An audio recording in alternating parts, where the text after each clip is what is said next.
शनिदेव को लेकर इतना खौफ फैलाया जाता है, साढ़े साती को लेकर इतना डर फैलाया जाता है। नरेंद्र मोदी 2014 और 2019 में पूर्ण बहुमत के साथ प्रधानमंत्री। मीन राशि में प्रवेश करने के साथ ही मेष राशि पर शनि की साढ़े साती शुरू हो जाएगी, जबकि सिंह और धनु राशियां शनि की ढैया के प्रभाव में आ रही है। 6 सितंबर 2004 से लेकर 4 अगस्त 2012 तक शनि की साढ़े साती चली और इसी दौरान उन्होंने टेस्ला की शुरुआत की और टेस्ला दुनिया भर की शीर्ष इलेक्ट्रिक वाहन निर्माता कंपनियों में से 2 नवंबर 2014 से लेकर 17 जनवरी 2023 तक शनि की साढ़े साती चली और इसी दौरान जुलाई 2018 में वह एशिया के सबसे अमीर आदमी बन गए। मेरे यूट्यूब पे रेस्टोरेंट पर आपका स्वागत है। नमस्कार, मैं हूं नरेश कुमार। सबसे पहले उन दर्शकों को धन्यवाद जिन्होंने पेज को सब्सक्राइब किया है, पेज के वीडियोस को शेयर कर रहे हैं, लाइक कर रहे हैं और कमेंट बॉक्स में हमें अपनी राय भी लगातार भेज रहे हैं। दोस्तों, आज के वीडियो में बात करेंगे शनिदेव की। शनिदेव को लेकर इतना खौफ फैलाया जाता है, साढ़े साती को लेकर इतना डर फैलाया जाता है, लेकिन साढ़े साती के दौरान शनि किस तरह के पॉजिटिव फल करते हैं, इस वीडियो में इसकी चर्चा करेंगे। तो जो ज्योतिष में न्याय के कारक हैं वो ग्रह है शनिदेव। 29 मार्च को मीन राशि में प्रवेश करेंगे।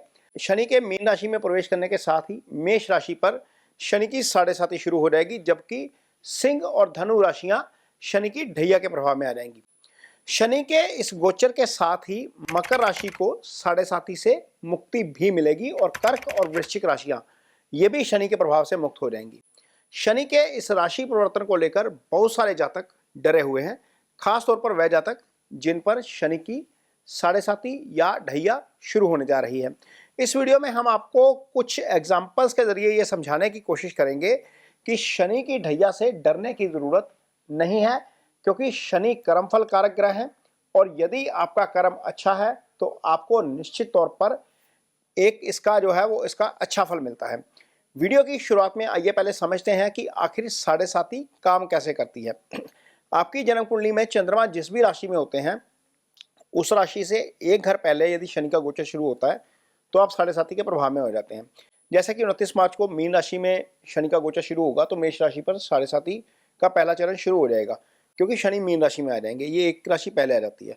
तो मेष राशि पर साढ़े साती का पहला चरण होगा और ये साढ़े सात साल चलेगा। इसी प्रकार जब शनि चंद्रमा के ऊपर से गोचर करते हैं तो शनि की साढ़े साती की दूसरी ढैया हो जाती है, जबकि शनि चंद्रमा से एक घर आगे चले जाएं तो ये साढ़े साती की तीसरी ढैया होती है, यानी कि ये तीसरा फेस होता है। ये कुल 7.5 साल तक चलता है, क्योंकि शनि एक राशि में 2.5 साल रहते हैं। चंद्रमा चूंकि एक ही राशि में 54 आवर रहते हैं, लिहाजा हम किसी की भी कुंडली में चंद्रमा की स्थिति के आधार पर उस पर चली साढ़े साती का आकलन कर सकते हैं। इसके लिए हमें जन्म के एग्जैक्ट समय की जरूरत नहीं होती। वीडियो की शुरुआत करते हैं देश के प्रधानमंत्री की कुंडली से। प्रधानमंत्री नरेंद्र मोदी का जन्म 17 सितंबर 1950 को हुआ और उनकी कुंडली जो है वो वृश्चिक राशि की है। शनि 15 नवंबर 2011 को तुला राशि में आए थे तो प्रधानमंत्री पर शनि की साढ़े साती शुरू हो गई थी। उन पर यह साढ़े साती 24 जनवरी 2020 तक चली। इसी अवधि में नरेंद्र मोदी 2014 और 2019 में पूर्ण बहुमत के साथ प्रधानमंत्री बने। हालांकि साढ़े साती की समाप्ति के बाद तीसरी बार उन्हें पूर्ण बहुमत नहीं मिल सका। अब आते हैं अमेरिका के राष्ट्रपति डोनाल्ड ट्रंप की कुंडली पर। डोनाल्ड ट्रंप का जन्म 14 जून 1946 को हुआ है और उनकी राशि भी वृश्चिक है। ट्रंप भी 15 नवंबर 2011 से लेकर 24 जनवरी 2020 तक शनि की साढ़े साती के प्रभाव में थे। इसी दौरान 20 जनवरी 2017 को वह पहली बार अमेरिका के राष्ट्रपति बने। टेस्ला के सीईओ एलन मस्क आज बहुत चर्चा में हैं। वह दुनिया के सबसे अमीर शख्स हैं और अमेरिकी राष्ट्रपति डोनाल्ड ट्रंप की कैबिनेट में अहम रोल भी अदा कर रहे हैं। मस्क का जन्म 28 जून 1971 को हुआ था और उनकी चंद्र राशि सिंह है। मस्क पर 6 सितंबर 2004 से लेकर 4 अगस्त 2012 तक शनि की साढ़े साती चली और इसी दौरान उन्होंने टेस्ला की शुरुआत की और टेस्ला दुनिया भर की शीर्ष इलेक्ट्रिक वाहन निर्माता कंपनियों में से एक है। साढ़े साती के दौरान ही मस्क की दूसरी कंपनी स्पेसएक्स ने स्पेस में एक के बाद एक सफलता हासिल की। 2008 में धरती के ऑर्बिट में पहुंचने वाला स्पेसएक्स का पहला रॉकेट फाल्कन इसी अवधि में भेजा गया था, जबकि 2012 में मस्क की कंपनी ने इंटरनेशनल स्पेस सेंटर में पहला कमर्शियल स्पेसक्राफ्ट भेजा। इसी प्रकार अमेज़न के जो सीईओ हैं जेफ बेजोस, उनका जन्म 12 जनवरी 1964 को हुआ और उनकी राशि धनु है। जेफ बेजोस पर शनि की साढ़े साती चली 2 नवंबर 2014 से लेकर 17 जनवरी 2023 तक और इसी दौरान जुलाई 2018 को वह दुनिया के सबसे अमीर शख्स बन गए। भारत के प्रसिद्ध उद्योगपति मुकेश अंबानी का जन्म 19 अप्रैल 1957 को हुआ है। उनकी कुंडली में चंद्रमा धनु राशि में है। जेफ बेजोस की तरह ही मुकेश अंबानी पर भी 2 नवंबर 2014 से लेकर 17 जनवरी 2023 तक शनि की साढ़ेसाती चली और इसी दौरान जुलाई 2018 में वह एशिया के सबसे अमीर आदमी बन गए। भारतीय टीम के कप्तान रहे विराट कोहली और महेंद्र सिंह धोनी ने भी अपने करियर में जो बुलंदियां छुई उस वक्त उन पर साढ़ेसाती चल रही थी। विराट कोहली का जो जन्म है 5 नवंबर 1988 को हुआ। उनकी कुंडली जो है वो में चंद्रमा जो है वो कन्या राशि में है, जबकि 7 जुलाई 1981 को पैदा हुए महेंद्र सिंह की धोनी की कुंडली में भी जो है चंद्रमा कन्या राशि में है। दोनों पर ही 1 नवंबर 2006 को शनि की साढ़ेसाती शुरू होती है और 2 नवंबर 2014 को खत्म होती है। शनि की साढ़ेसाती में ही 2008 में विराट कोहली की भारतीय टीम में एंट्री होती है और 2014 में टीम के कप्तान भी बनते हैं। इसी प्रकार महेंद्र सिंह धोनी शनि की साढ़ेसाती में ही 2011 में इंडिया को विश्व कप दिला देते हैं। पूर्व मिस वर्ल्ड प्रियंका चोपड़ा, उनका जन्म 18 जुलाई 1982 को हुआ है और उनकी जन्म कुंडली में जो है वो चंद्रमा वृषभ राशि में है।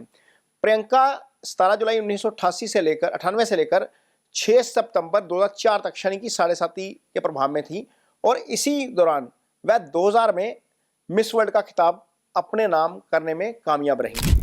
इसी प्रकार बॉलीवुड की जो अभिनेत्री हैं दीपिका पादुकोण, उनका जन्म 5 जनवरी 1986 को और उनकी जो चंद्र कुंडली है वो तुला राशि की है। प्रियंका पर 10 सितंबर 2009 से लेकर 26 जनवरी 2017 तक शनि की साढ़ेसाती चली और इसी दौरान प्रियंका ने चेन्नई एक्सप्रेस, रामलीला, ये जवानी है दीवानी जैसी हिट फिल्में दी। उन्हें इसी दौरान फिल्म जगत में कई अवार्ड्स भी मिले। ये महज उन चंद लोगों के उदाहरण है जिनको शनि की साढ़ेसाती में बुलंदियां देखने को मिली। ये उदाहरण भी आपके सामने इसलिए पेश किए गए हैं क्योंकि इनके संबंध में जो सारी जानकारी है वो पब्लिक डोमेन में है। आप इसको सर्च कर सकते हैं और इसे आसानी से क्रॉस चेक भी किया जा सकता है। इसके अलावा भी आपके आसपास बहुत सारे ऐसे लोग होंगे जिन पर शनि की साढ़ेसाती शुरू हुई और साढ़ेसाती शुरू होते ही वह बुलंदियों पर पहुंच गए, यानी कि उस 7.5 साल के पीरियड में। इसलिए आपसे निवेदन है कि शनि से डरिए मत। यदि आपका कर्म अच्छा है तो आप निश्चित तौर पर साढ़ेसाती और उसके प्रभाव से बच जाएंगे और ये आपके लिए मौका साबित होगी, मुसीबत नहीं साबित होगी। बहुत सारे एस्ट्रोलॉजर हैं जो आपके लिए वीडियो लेकर आते हैं। वीडियो लेके आनी भी चाहिए क्योंकि शनि एक नेगेटिव प्लैनेट है, उसका प्रभाव अपना रहता है, लेकिन आपकी कुंडली में शनि की क्या स्थिति है इस पे बहुत कुछ निर्भर करता है। तो साढ़ेसाती से सबको नहीं डरना चाहिए।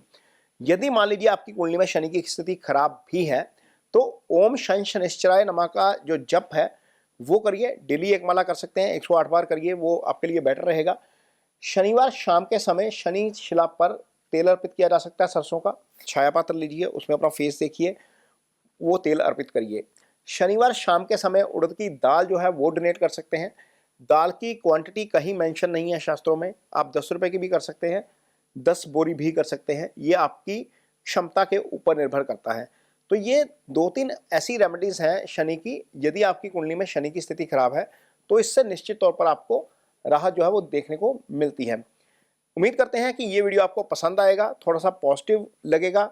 यदि आपको वीडियो अच्छा लगे तो इसे शेयर जरूर करिए, पेज को सब्सक्राइब जरूर करिए। इसके साथ ही मुझे दीजिए इजाजत। नमस्कार।